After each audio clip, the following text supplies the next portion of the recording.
આજના દિવસે સ્વામી મુખ્ય સ્મૃતિ એ આપ અત્યારે જાણે શાકની વાડીમાં બિરાજમાન હોય એ દર્શનની છે. નવા શાક નવા વર્ષે થયા હોય એ ઠાકોરજીને ધરાવવા માટે શાકનો આવો મોટો કૂટ રચવામાં આવે છે. તો આપની સમક્ષ પણ ઠાકોરજી સમક્ષ પણ એ રચના કરવામાં આવી છે.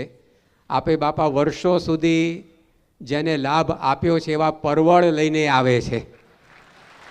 આપે એની ઘણી સેવા સ્વીકારી છે, પણ હવે પરવળ રીસાયું છે કે બાપાએ મારી સેવા કેમ છોડી દીધી છે. એટલે આપ એ પરવળને આજના દિવસે અંગીકાર કરી અને સૌને સ્મૃતિ આપો. આપના કર કમળોમાં બાપા આપ એ ધારણ કરી અને અમને સૌને દર્શન આપો. સ્વામીશ્રીના આ પ્રાસાદિક શાક એ આપણને સૌને આજના દિવસે એ પ્રાપ્ત થશે. ત્યારબાદ પૂજ્ય ત્યાગ વલ્લભ સ્વામી એ આપની પાસે રીંગણ લઈને આવે છે. આજે રીંગણને બાપા આનંદ છે, કારણ કે દર વર્ષે આપ 4 મહિના આ રીંગણને પ્રવેશબંધી ફરમાવી દો છો. હરિભક્તોના ઘરમાં પણ તારે નહીં આવવાનું, મંદિરમાં પણ નહીં આવવાનું, પણ આજે હવે રીંગણાને છૂટી થઈ છે અન્નકૂટના દિવસથી, તો એ રીંગણ આપની પાસે આવી રહ્યા છે અને પૂજ્ય ત્યાગ સ્વામીએ પ્રાસાદિક કરાવી રહ્યા છે. સ્વામીશ્રી પણ આપણને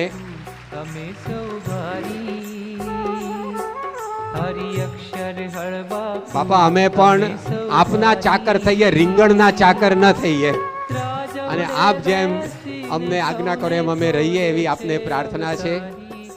પૂજ્ય વિવેક સાગર સ્વામી હવે દૂધી લઈને પધારશે. દૂધી બાપા યોગી બાપાને પ્રિય હતી અને એનું શાક, એનાથી બનાવેલા ઢેબરા એ પોતે જમતા, અને અણઈચ્છ્યા વાદળો આવે તો વાદળોને હટાવવા માટે પણ દૂધી વીંજવાની આજ્ઞા કરતા.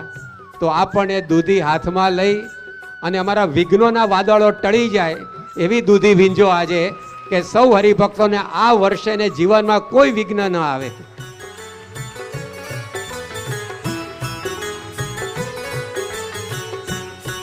પૂજ્ય શ્રી હરિ સ્વામી એ આપની સમક્ષ બટાટા લઈને આવશે. બાપા આપને જે પ્રકૃતિ ગમે છે એ બટાટા પાસે છે. આપ કહો છો કે બધા સાથે હળી મળીને રહેવું, તો આ બટાકા એવું શાક છે કે કોઈ પણ શાક સાથે ભળી જાય અને બધાને એ સાથ આપે છે. તો એ બટાકા લઈ અને પૂજ્ય શ્રી હરિ સ્વામી આપની પાસે પધારી રહ્યા છે. આપ બાપા ઉલ્લેખ કરો છો કે ચંદ્ર ઉપર કોઈ એક શાક ગયું હોય તો એ આ બટાટા છે. તો એ આપ અત્યારે હાથમાં ધારણ કરી અને સૌને સ્મૃતિદાન આપી રહ્યા છો.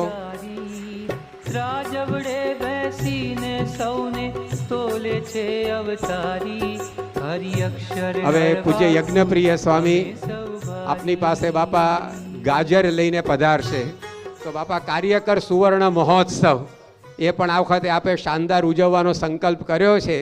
તો તમામ કાર્યકરો વતી અને BAPSના હરિભક્તો વતી પૂજ્ય યજ્ઞપ્રિય સ્વામી આપને આ ગાજર અર્પણ કરી રહ્યા છે. આપ પણ એને કર કમળમાં ગ્રહણ કરી અને સૌને સ્મૃતિ આપો, અને સૌ કાર્યકરોનું સ્વાસ્થ્ય પણ, સૌ સંતોનું સ્વાસ્થ્ય પણ અને આપનું સ્વયંનું સ્વાસ્થ્ય પણ આવું ગાજર જેવું તાજું અને લાલ ગુમ રહે, એટલે કે સ્વસ્થ રહે એવી આપને અમે પ્રાર્થના કરીએ છીએ.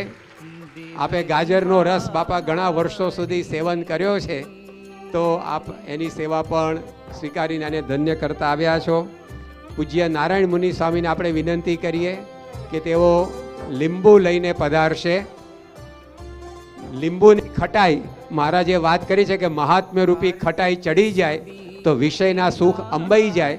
તો આપ એવા લીંબુ ગ્રહણ કરીને અમારા સૌની આ પંચ વિષયની દાઢ અંબાઈ જાય એવા આશીર્વાદ આપો. જેતલપુરના 3જા વચરાવતમાં બાપા મહારાજ લીંબુ ઉછાળતા એવું વર્ણન આવે છે. તો આપ શ્રુતિ આપો બધાને. નારાયણ મુનિ સ્વામી સામે ઉછાળો બાપા. ઘનશ્યામજી જાગ્યા ધર્મ સૂત ઘનશ્યામજી જાગ્યા. શ્રી સ્વામીના બાપા બધા હરિભક્તોને ઉછાળીને શ્રુતિ આપો. શ્રી સ્વામિનારાયણ ભગવાનની.